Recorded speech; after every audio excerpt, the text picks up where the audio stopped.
साथियों नमस्कार। साथियों, आज के इस वीडियो में निष्ठा प्रशिक्षण से संबंधित बहुत ही महत्वपूर्ण जानकारी देने जा रहा हूं।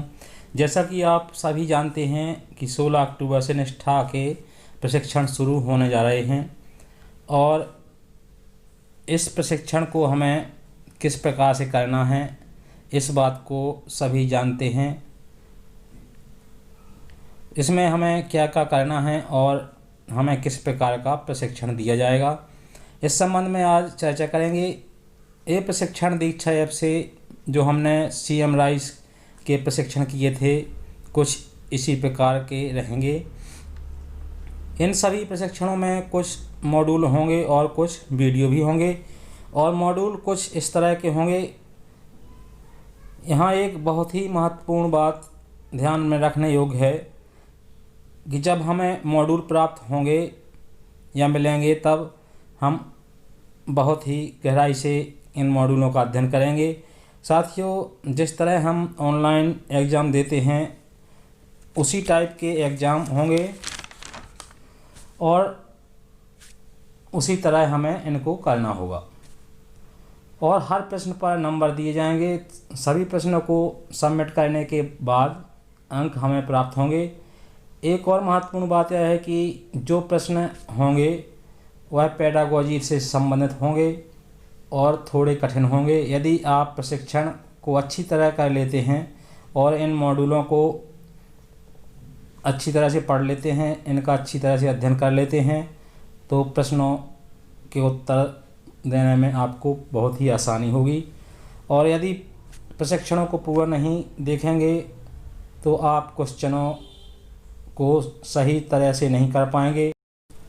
जैसा कि हमें मालूम है कि 50% से अधिक अंक लाना है, उससे कम अंक आने पर आपके ऊपर कार्रवाई भी हो सकती है और वही कोर्स आपको दोबारा भी करना पड़ सकता है, प्रमाण पत्र भी प्राप्त नहीं होगा। साथियों, यह प्रशिक्षण NCERT के द्वारा कराए जा रहे हैं। यह कार्यक्रम सभी प्रदेशों के लिए बनाया गया है। यह कार्यक्रम प्रत्येक प्रदेश के लिए अलग अलग भाषाओं में बनाया गया है। मॉड्यूल सभी एक से ही होंगे लेकिन अलग अलग प्रक्रियाओं से करवाए जा सकते हैं। कुछ राज्यों में इसका प्रशिक्षण हो भी गया है, कुछ राज्यों में प्रारंभ हो रहा है। यह प्रशिक्षण संपूर्ण देश में 42 लाख शिक्षकों को कराया जा रहा है। कक्षा 1 से 8 तक पढ़ाने वाले सभी शिक्षकों को यह प्रशिक्षण करना अनिवार्य है। साथियों, इस प्रशिक्षण का उद्देश्य है कि समान शिक्षा बच्चों को पढ़ाने की पहल की जा रही है और पूरे देश में NCERT की बुक्स चलने लगेंगी। NCERT की पुस्तकों को पूरे देश में किस तरह पढ़ाया जाएगा एक शिक्षा प्रणाली के तहत। साथियों, इस तरह के मॉड्यूलों में आपको जानकारियाँ मिलेगी। जैसे इसमें लिखा है पाठचर्या विद्यार्थी केंद्रित शिक्षण शास्त्र, सीखने के प्रतिफल और समावेशी शिक्षा। साथियों, इसके बारे में अधिकांश शिक्षक साथी इसके बारे में जानते हैं। CM राइस के प्रशिक्षणों में इन चीज़ों को जान चुके हैं, पाठचर्या को जान चुके हैं, विद्यार्थी केंद्रित शिक्षण शास्त्र को भी समझते हैं, सीखने के प्रतिफल और समावेशी शिक्षा को भी सभी लोग जानते हैं। समावेशी शिक्षा यानी जहाँ पर सभी लोग शिक्षा प्राप्त कर सकें, समावेशी शिक्षा कहलाती है।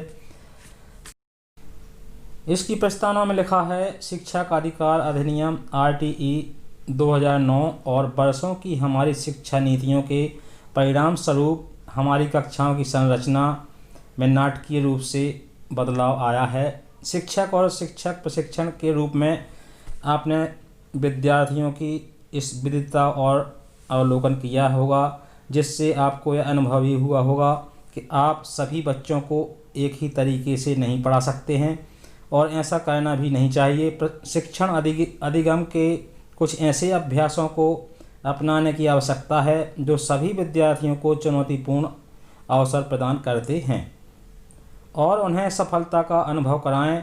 इस तरह के अभ्यास अब पहले से कहीं अधिक मजबूती से हमारे सामने हैं। अब हमको एक ख़ास बात का ध्यान रखना है कि जो प्रशिक्षण हैं यह 3 से 4 घंटे के होंगे।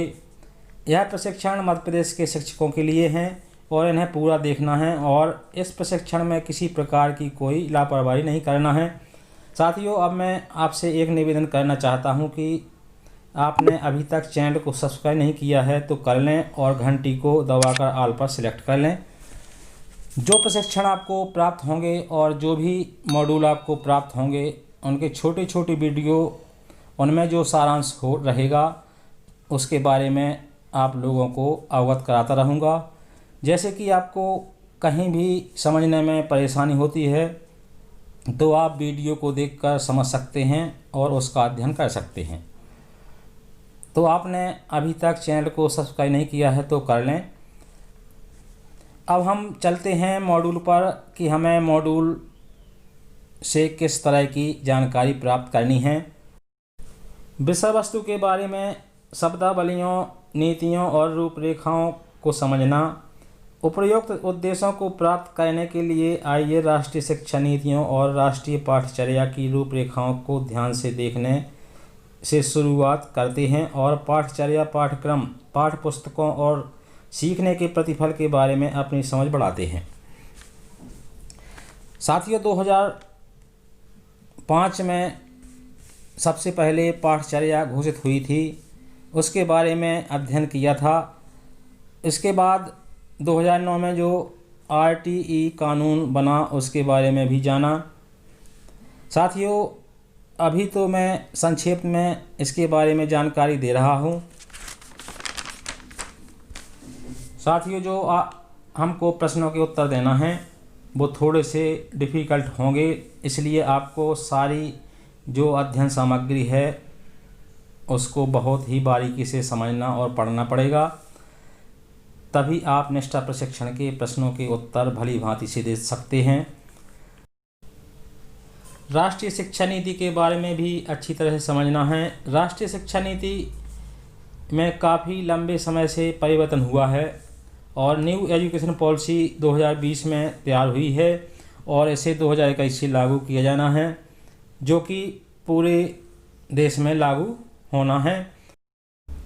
राष्ट्रीय पाठ्यचर्या की रूपरेखा, इसका भी अध्ययन हमें करना आवश्यक है। इसके बाद बाल अधिकार नियम 2009,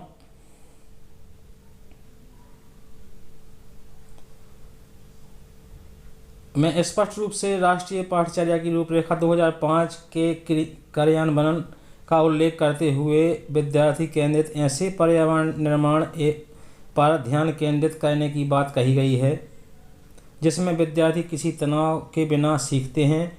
अधिक जानकारी के लिए वेबसाइट की लिंक पर देखें। सामाजिक और आर्थिक परिवर्तनों के मद्देनजर राष्ट्रीय पाठ्यचर्या की रूपरेखा 2005 NCF 2005 में स्कूली शिक्षा के निम्नलिखित उद्देश्यों को पहचाना गया है।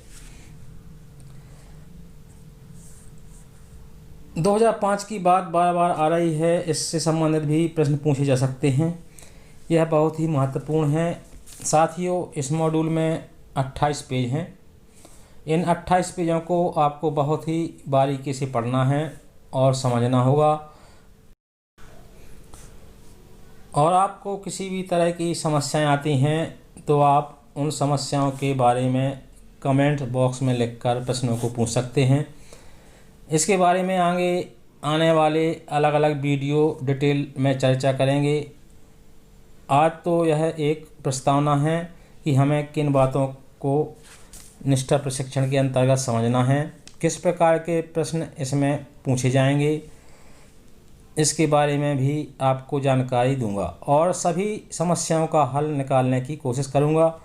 यदि आपने अभी तक इस चैनल को सब्सक्राइब नहीं किया है तो सब्सक्राइब अवश्य कर लें और आप अपने साथी शिक्षकों को भी शेयर कर दें, जिससे सभी शिक्षक साथियों को इस बारे में जानकारी हो सके। साथियों, यहाँ पर दिया गया है कि विद्यार्थी केंद्रित पाठ्यपुस्तकों की विशेषताएं। साथियों, जो अब पाठ्यपुस्तकों का निर्माण होगा वह बाल केंद्रित होगा। अब जो NCERT के अनुसार बच्चों को पढ़ाया जाएगा, ब्लैक बोर्ड से नहीं पढ़ाया जाएगा।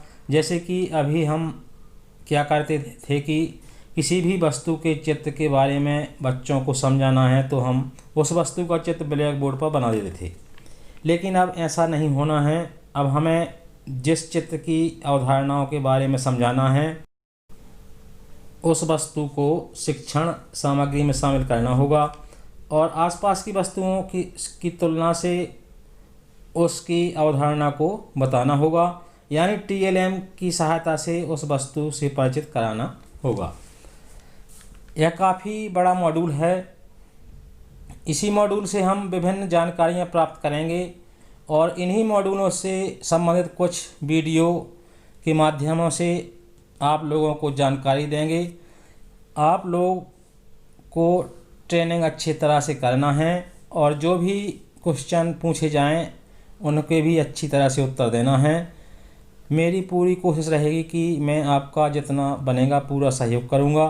तो साथियों, आपने अभी तक चैनल को सब्सक्राइब नहीं किया है तो उसे कर लें और घंटी को दबाकर ऑल पर सेट कर लें और अपने साथी शिक्षकों को भी शेयर कर दें जिससे वे भी इससे लाभान्वित हो सकें। तो साथियों, आज की वीडियो में बस इतना ही। मिलते हैं अगले वीडियो में, तब तक के लिए नमस्कार, जय हिंद।